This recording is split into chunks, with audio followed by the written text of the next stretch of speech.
jogo de quinta, mas obviamente que esse resultado motiva muito, né? Pelo fato de ter quebrado esse tabu.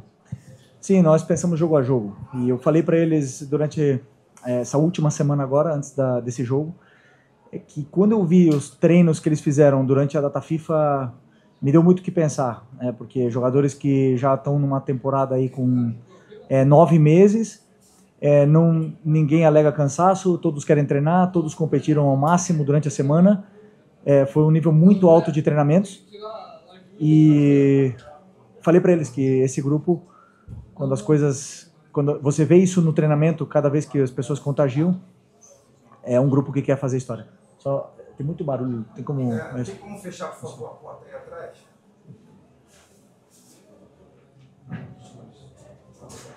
E isso me demonstra que é um grupo que quer fazer história. Então, hoje viemos aqui num campo muito difícil, onde eu particularmente já tive a oportunidade de jogar, sei da dificuldade que é de vencer aqui dentro, e conseguimos uma grande vitória contra uma equipe muito bem treinada pelo Carpini.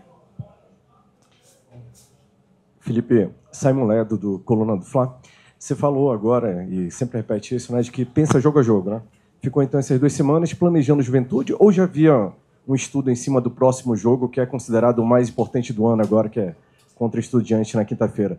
Ou a partir de agora que você vai focar no Estudiantes em 4 dias?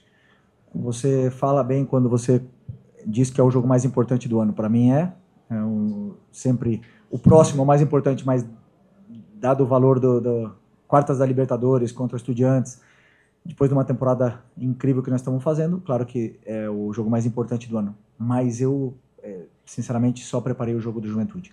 Fiz tudo pensando em como vencer o Juventude. A partir de amanhã começaremos a estudar e trabalhar para ver quais são as melhores soluções para poder encarar o Estudiantes, que sem nenhuma dúvida é um grande adversário, e principalmente equipes argentinas que competem tão bem. Temos aí o exemplo do Central Córdoba na fase de grupos. Felipe, aqui na frente, tudo bem? Boa tarde. Gabriel Orff, canal Paparazzo Rubro Negro e Revista Placar. Felipe, queria te perguntar sobre um jogador em específico. Claro que o elenco todo fez uma boa partida, mas sobre o Saul. O Saul, que vem sendo destaque mais uma vez, já foi destaque em vários jogos esse ano. Chegou hoje de manhã aqui em Caxias do Sul, uma logística diferenciada, ou seja, podia até estar cansado de um voo, não sei o quê, mas entrou em campo, foi um dos destaques da partida, deu uma assistência para o Arrascaeta no primeiro gol. Como é que você vê a evolução desse jogador desde que ele chegou aqui ao Flamengo, que é um jogador europeu, talvez não conhecesse tanto assim esse calendário do futebol brasileiro? Como é que você vê a evolução do Saul aí nos últimos tempos? Obrigado. Eu vejo que estamos vendo o melhor Saul, talvez o melhor Saul da sua carreira, né? E isso é muito mérito dele, é mérito também, obviamente, do clube, de acreditar em poder recuperar o potencial desse jogador, que todo mundo sabe, não preciso falar a carreira que o Saul teve, o jogador importantíssimo que ele foi em todos os lugares que ele passou, e principalmente a história que ele tem no Atlético de Madrid.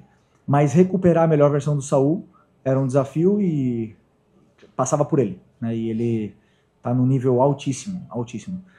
Eu acredito que sempre você ter um filho motiva muito, e não esperava também que depois de todo esse esforço de acordar 4 da manhã, pegar 2 voos, chegar até aqui e jogar do jeito que ele jogou os 90 minutos, que desse com essa facilidade, mas foi. Isso demonstra que é um jogador totalmente diferenciado e temos muita sorte de tê-lo aqui conosco. Felipe, aqui. Boa noite já. Felipe, ontem saiu a informação que você recebeu uma proposta do Fenerbahçe para ir para o lugar do Mourinho.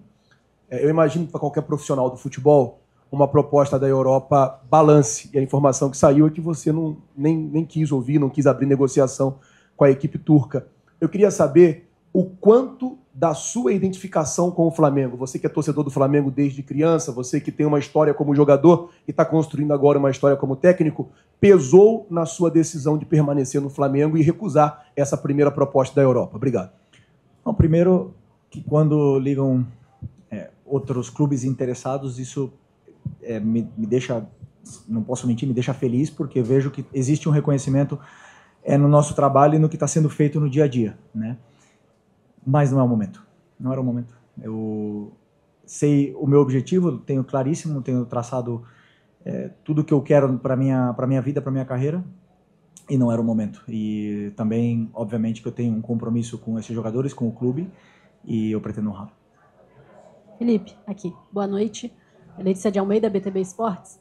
Você hoje tinha alguns desfalques importantes, especificamente vou falar sobre o Jorginho, jogador que desde que chegou assumiu uma importância muito grande no meio-campo do Flamengo e hoje não estava à disposição. Porém, você tinha outras opções para substituir e muito se falou sobre a manutenção do De La Cruz no lugar do Jorginho, mas você optou hoje por começar o jogo com o Alan. A que se deve essa escolha? O que você viu? Foi uma opção técnica, uma opção física, uma preocupação para o próximo jogo? Qual foi o seu direcionamento para essa decisão?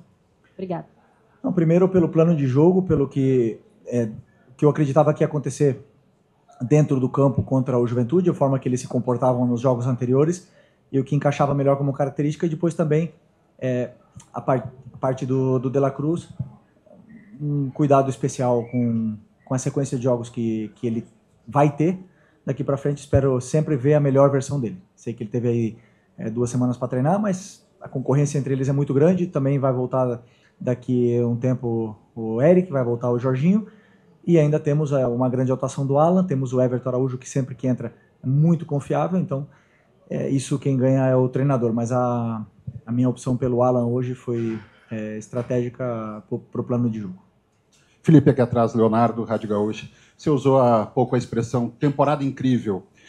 É possível manter esse nível de desempenhos e resultados até o final da temporada, agora com os jogos mais próximos? Bom, nosso objetivo é não só manter o desempenho, senão melhorar. Acredito que conforme vai passando o tempo, com as correções, com os vídeos, com os treinamentos e os conceitos novos que vamos implementando na equipe, com o tempo de trabalho, a equipe tende a evoluir. Como a gente já viu uma evolução muito grande do primeiro semestre para o que estamos vendo agora, mesmo com uma mudança muito grande no que foi a espinha dorsal dessa equipe, né? Saíram jogadores aqui muito importantes e os novos aqui estão também tentando entrar o mais rápido possível nesse contexto para poder continuar fazendo a equipe evoluir.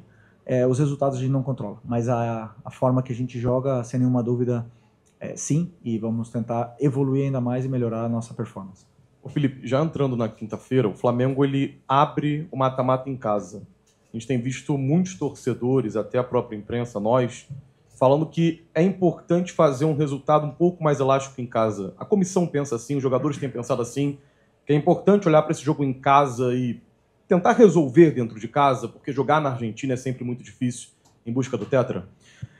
Nenhum jogo se resolve no primeiro jogo, na minha opinião. Por mais elástico que seja o placar, claro que estamos falando de como foi uns anos atrás, aí, goleadas enormes. Não, mas dificilmente vai se resolver um jogo de quartas de Libertadores no primeiro jogo. Em casa ou fora de casa. Sabemos disso.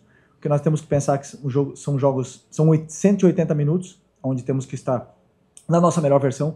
Existem jogadores que jogam e crescem muito na frente da torcida. Existem jogadores que jogam melhor e desempenham melhor até fora de casa. Então, estamos preparados para enfrentar uma eliminatória, né? E sabendo que não podemos cometer erros nesse primeiro jogo para poder, sim, tentar fazer 2 jogos aí perfeitos para poder passar.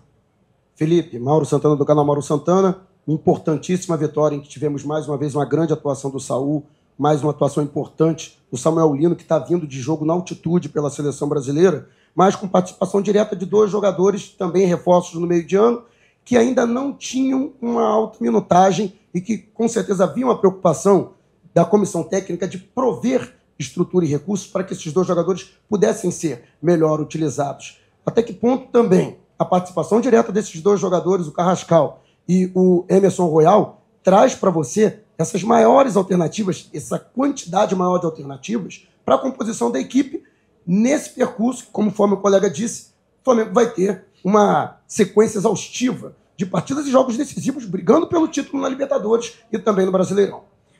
Bom, como eu falei, né, como mudou bastante a nossa espinha dorsal, saíram jogadores importantes, você citou aí o caso do Emerson, mas eu falei com o Emerson, a forma que o Flamengo joga hoje é praticamente idêntica do que a seleção brasileira jogou no primeiro jogo contra o Chile.